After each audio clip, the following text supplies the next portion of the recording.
भाजपा कार्यकर्ता पंकज देशमुख यांच्या संशयास्पद मृत्यूची चौकशी व्हावी।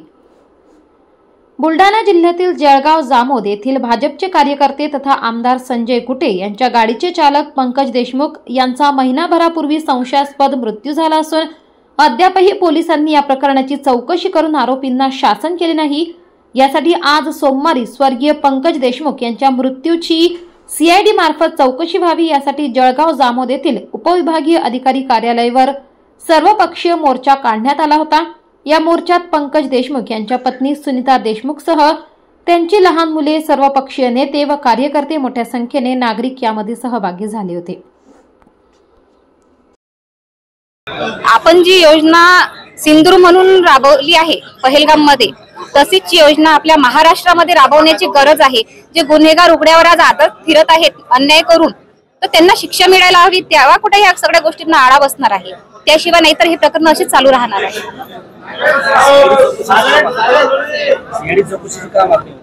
कारण पोलीस प्रशासनावर माझा विश्वास नाहीये। मी त्यांच्यावर विश्वास दाखवून 15 दिवस घरामध्ये बसलेली आहे, पण त्यांचे जे संशयास्पद आहे त्यांचा तपास सुद्धा संशयास्पद आहे।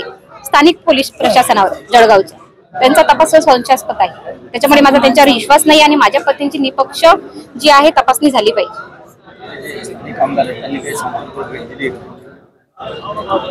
ते 2 दिवस आले होते, यांच्या अंतिमविधीपर्यंत सोबत होते, पण त्याच्यानंतर मला त्यांच्यावरच विश्वास होता, पण तिथूनही माझी नाराजी झालेली आहे। तिथून म्हणजे असं वाटत नाहीये की पुढे समजा महिनाभर झाले त्यांच्याकडून मला असं कुठलाच असं। पोलीस प्रशासनाने मृत्यू 4 प्रकारचे असतात। झालेला मृत्यू हा नैसर्गिक आहे, अपघाती आहे, घातपात आहे किंवा अपघात आहे। या 4ही पद्धतीने पाहायला पाहिजे। आमचे जळगावचे 150 पोलीसवाले त्यांनी नुसतं आत्महत्या झालेली असं निष्कर्ष काढला आणि तपास तिथंच त्या दृष्टीनं ते केलेला आहे। असं पोलिसांचं मी आजपर्यंत त्यांच्या खासगी बोलण्यात ते तुम्हाला सांगतात की आम्ही तपास करताना जरी तुम्हाला काही वाटत असलं आम्ही 4ही बाजून तपास करत असतो। इथं तो प्रकार घडलेला नाही। तो दिवसभर ज्या लोकांसोबत होता त्यांचे कोणाचे CDR मोबाईलचे घ्यायला पाहिजे ते घेतलेले नाही आहेत। त्या परिसरामध्ये त्याच्या सोबत कोण कोण होतं, एका धाब्यावर विशिष्ट धाबा नाव काय घेतलंय, त्या धाब्यावर तो अनेक तास होता। त्या धाब्यावर काय काय घडलं त्याची कुठेही नोंद पोलीस तपासामध्ये नाही आहे। त्यांचं कोणाचं बयान घेतलेलं नाही आहे। म्हणजे आत्महत्या डिक्लेअर करून हा प्रकरण दाबण्याचा 100% प्रयत्न पोलीस प्रशासनाने केलेला आहे। ते माऊलीजी म्हणते की माझा स्थानिक पोलिसांवर भरोसा राहिलेला नाही आहे, ते सत्य आहे। आणि याचा खोलात जर जायचं असेल तर आता सीआयडीच्या शिवाय आपल्याला पर्याय नाही आहे। सीआयडीच्या माध्यमातून चौकशी झाली पाहिजे। त्यात मोबाईल सर्वांचे 5-50 लोकांचे मोबाईल जप्त करा, त्याचे संबंध असणारे तो रोज कोणासोबत वावरतो त्याच्या मोबाईल मधून माहीत पडतं आपल्याला।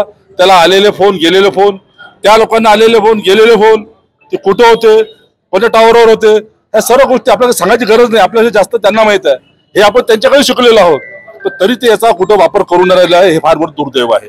त्यामुळे स्थानिक पोलीस या बाबतीमध्ये न्याय देतील अशी शक्यता 1% नाही राहिलेली। त्यामुळे यांच्याकडे तपास काढला पाहिजे आणि तो सीआयडीच्या मार्फतच केला पाहिजे अशी आमची इथं या ठिकाणी विनंती आहे।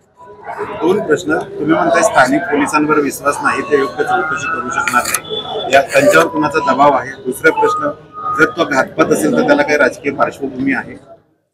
बघा, घातपात आम्ही तर डिक्लेअर केलं। आमची जेव्हा 4 दिवसापूर्वी बैठक झाली, म्हटलं त्याच्या हत्येच्या मागे आपला जवळचा कोणी आपला कार्यकर्ता जरी असला तर त्याला सोडायचं नाही। तो उद्या राष्ट्रवादी असू शकतो, काँग्रेस असू शकतो, भाजपचा असू शकतो, कोणी असो, नेते मंडळी त्याला पाठीशी घालायचं नाही, त्याला उघडं पाडायचं जो कोणी असं। कारण की म्हातारी मेल्याचं दुःख नाही पण काळ सोकवलं नाही पाहिजे, याप्रमाणे आपल्याला वागायचं आहे। जो मला जर तू विचारलं तर मी जाहीर सांगतो, माझ्या जवळचा किती जवळचा असला तरी जर तो त्यात सहभागी असेल तर त्याला शिक्षा। आणि त्यांच्या ज्या शरीरावर जखमा आहेत त्याचा कुठलाच उल्लेख जो आहे त्या रिपोर्ट मध्ये नाहीये। आणि फॉरेन्सिक म्हणून जे पोस्टमॉर्टम करण्यात आलेलं आहे ते कुठल्याच प्रकारे ते त्यांचे रिपोर्ट्स वगैरे फॉरेन्सिक नुसार नाहीये। म्हणजे इथं कुठे ना कुठं डॉक्टर आणि पोलीस प्रशासन यांच्या मार्फतही हे प्रकरण दाबण्यात आले। का त्यांचं काय वाटतं, काय हेतू असेल त्यांचं प्रकरण दाबण्याचा?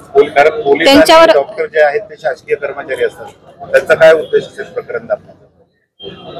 ते म्हणजे सांगू नाही शकत, कारण की आता कसं असते, पोलीस म्हटलं म्हणजे काही पोलीस जे आहेत सर्वच इमानदार नसतात आणि सर्वच डॉक्टर जे आहे आपण त्यांच्याकडे आशेने जाते, पण सर्वच डॉक्टर सारखे नसतात। त्याच्यामुळे